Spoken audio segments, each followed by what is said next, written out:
আমার জন্মদিনের জন্য আমার বোন একটা গিফট রেডি করেছে। দেখো এটা আমাকে ছুঁড়ে দিল, এর মধ্যে কিছু একটা ছিল। দেখে মনে হচ্ছে তোর জন্মদিন। 300 তুই? এবার আমি বলি কত? থামলেন দেখে নিশ্চয়ই তোমরা বুঝে গেছো আজ কি ধরনের ব্লগ আসতে চলেছে। হ্যাঁ, আজকের ভিডিওটা আমার বার্থডে ব্লগ, আশা করি তোমাদের ভালো লাগবে। বার্থডে ব্লগটা আমি শুরু করেছি একদম রাত 10:51 থেকে। ঠিক রাত 12টা বাজে আমাকে আমার বোন একটা সুন্দর গিফট দিয়েছে, কিন্তু তখন গিফটটা আমি খুলিনি। মনে হলো যে একদম সকালবেলা উঠেই গিফটটা ওপেন করবো, যাতে আমার বার্থডে সকালে শুরুটা আরও স্পেশাল হয়। আর গিফটটা খুলতেই আমি একদম স্তব্ধ হয়ে গেলাম। আমার সবচেয়ে স্পেশাল ব্যাপার হলো এটা আমার বোনের দেওয়া গিফট, প্রথম গিফট। তাই এই গিফটটার মূল্য আমার কাছে অনেক বেশি, তাই ভিডিওটা শেষ অবধি দেখো। Good morning everyone. এটা আমার ফার্স্ট গিফট। তো আজ হচ্ছে আমার জন্মদিন, আর কালকে রাত্রির 12টার সময় বোন এটা গিফট করেছে। তো খোলা হয়নি আজকে সকালবেলায়। এখন কটা বাজে?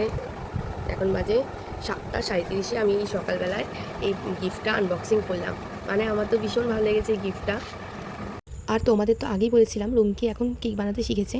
আমার বার্থডের পুরো কেকটা ওই বানিয়েছে, সুন্দর করে ডেকোরেট করেছে। আগের দিনই কেকের বেসটা তৈরি করে রেখেছিল, আমাকে পাঠিয়েছে। তবে বলেছিল বাকিটা সারপ্রাইজ। 15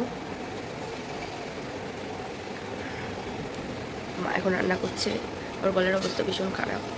সকাল সকাল এরকম একটা গিফট পেলে আর কি চাই, সত্যি আমার ভীষণ পছন্দ হয়েছে। রান্নাঘরে গিয়ে দেখি মা আলু আর পটল ভাজা শুরু করেছে। আর ছোটবেলা থেকেই শুনে এসেছি বড়দের কাছে যে জন্মদিনে সকালবেলা উঠে পুজো টুজো দিয়ে নিজের দিনটা শুরু করা উচিত। আর আমাদের বাড়িতে গোপাল আছে, আমার ঘরে 2টো আর পিপির ঘরে 1টা। সত্যি বলতে গোপালকে এইভাবে সাজাতে আমার ভীষণ ভালো লাগে।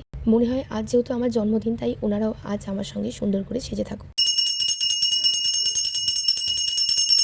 পুজো দেওয়ার পর টিফিন নিয়ে বসে পড়লাম। টিফিনে ছিল পরোটা, আলু চচ্চড়ি। জন্মদিনে বৃষ্টি হবে না এটা তো হতেই পারে না গাইস। আজকে আর প্রিয় মানুষ আসবে আর আমি অনেক এক্সাইটেড। আজ ঘরটা সত্যি একটু ফাঁকা ফাঁকা লাগছিল, কারণ বোন স্কুলে গেছিল, ও ল্যাব ছিল। তবে কিছুক্ষণ পর রিতা স্কুল থেকে ফিরে এলো। এরপর এলো সেই মুহূর্তটা যার জন্য আমি সকাল থেকে অপেক্ষা করছিলাম। এরপর মা আমার জন্য কাঁসা থালায় খুব সুন্দর করে দুপুরের খাবার সাজিয়ে দিল। থালায় ছিল গরম ভাত, পটল ভাজা, আলু ভাজা, কুমড়ো ভাজা, ঢেঁড়স ভাজা, উচ্ছে ভাজা, সঙ্গে ছিল ভেজ ডাল, চাটনি, পাঁপড়। এই খেয়ে পেটটা এতটাই ভরে গেছে যে চাটনি পাঁপড় আর খাওয়া হয়নি। দেখো গাইস ওর জন্মদিন দেখে মনে হচ্ছে তোর জন্মদিন। যাই হোক, এরপর আমি, হানি, রীতা, মিষ্টাজি একসঙ্গে খেতে বসলাম। আমার পুরো খাবারটা নিরামিষ ছিল, তবুও খেতে দারুণ তৃপ্তি লাগছিল। ছোট মামাদের গাছের একটা একেবারে পাকা পেঁপে ছিল, হানিকে নিয়ে আসার সময় মামা আমাদের জন্য সেটাই নিয়ে এসেছিল। সব মিলিয়ে দিনটা একেবারে স্পেশাল হয়ে উঠেছিল। গাইস আমরা এখন বেরিয়েছি, আমি মিষ্টাজি, বোন ওইদিকে আছে।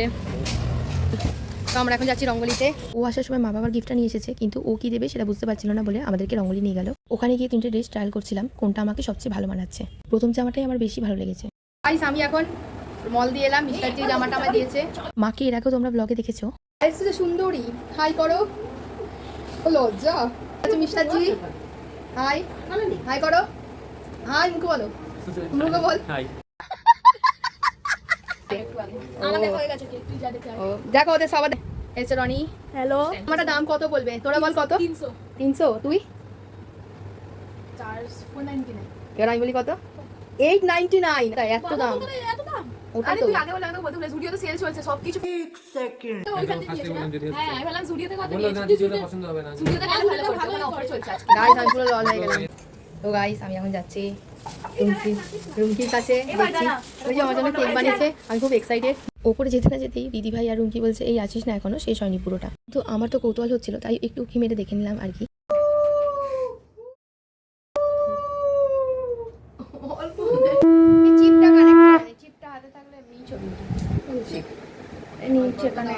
আশীর্বাদের পর্ব শেষ হলো, তারপর কিন্তু আমি শুরু করলাম কেক কাটা। আর কেক কাটার পর প্রথমে বাবাকে দিলাম, মাকে দিলাম, বোনকে দিলাম, মিষ্টাজিকে দিলাম, আর ভাইকে দিলাম, আর বাদ বাকি যারা যারা আছে সবাইকে দিয়ে দিলাম। জিজু তখন কাজে ছিল তাই আসতে পারেনি, আর ক্যামেরার পুরো দায়িত্ব ছিল আমার বোনের ওপর। কিন্তু ও কি করেছে জানো, একেবারে লম্বা করে ভিডিও করে ফেলেছে। এরপর আমার প্রিয় মানুষের জন্য সবকিছু গুছিয়ে খাবার প্যাক করে দিলাম। ওকে তো অনেকটা পর যেতে হবে, তাই একটু তাড়াতাড়ি বেরিয়ে যেতে হলো। ওকে বিদায় দেওয়ার পর মনটা একটু খারাপ লাগছিল। তারপর দেখি জোনাকি এসেছে। এরপর রাতে ডিনারের পালা। আজ রাতের মেনুতে ছিল গরম গরম লুচি, চানা পনির তরকারি, আলুর দম, সঙ্গে ছিল চাটনি পাঁপড়।